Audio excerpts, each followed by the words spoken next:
അസ്സലാമു അലൈക്കും വറഹ്മത്തുള്ളാഹി വബറകാതുഹു. ബിസ്മില്ലാഹിർ റഹ്മാനിർ റഹീം. അൽഹംദുലില്ലാഹി വസ്സലാത്തു വസ്സലാമു അലാ റസൂലില്ലാഹ്.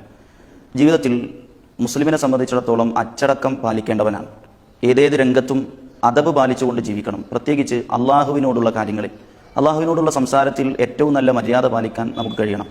ഈസാ നബി അലൈഹി സ്വലാത്തു വസ്സലാമയോട് അള്ളാഹ് ചോദിക്കുന്നുണ്ട്, ഓ ഈസ, നീയാണോ നിന്നെയും നിന്റെ മാതാവിനെയും വിളിച്ചു പ്രാർത്ഥിക്കാൻ ഇവരോട് ആവശ്യപ്പെട്ടത്?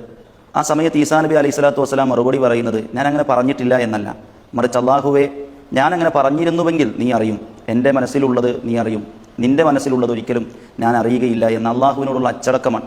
ഇബ്രാഹിം നബി അലൈഹി സ്വലാം പറയുന്നുണ്ട്, അള്ളാഹുവാണ് എനിക്ക് ഭക്ഷണം നൽകിയത്, എന്നെ സൃഷ്ടിച്ചത്, ഞാൻ രോഗിയായതെന്നാണ്. അവിടെ ഒരിക്കലും എന്നെ രോഗിയാക്കിയത് അള്ളയാണ് എന്ന് പറയുന്നില്ല. യഥാർത്ഥത്തിൽ രോഗം നൽകുന്നവനും അള്ളയാണ്. പക്ഷേ അവിടെ ഒരു മര്യാദ മഹാനായ ഇബ്രാഹിം നബി അലൈഹി സ്വലാം വെച്ച് പുലർത്തുന്നു. അതുകൊണ്ട് റബ്ബിനോട് ഏറ്റവും നല്ല മര്യാദ വെച്ച് പുലർത്തുന്നവനായി ജീവിക്കാൻ നമുക്ക് പറ്റണം. അള്ളാഹു അനുഗ്രഹിക്കുമാറാകട്ടെ. അസ്സലാമു അലൈക്കും വറഹ്മത്തുള്ളാഹി വബറകാതുഹു.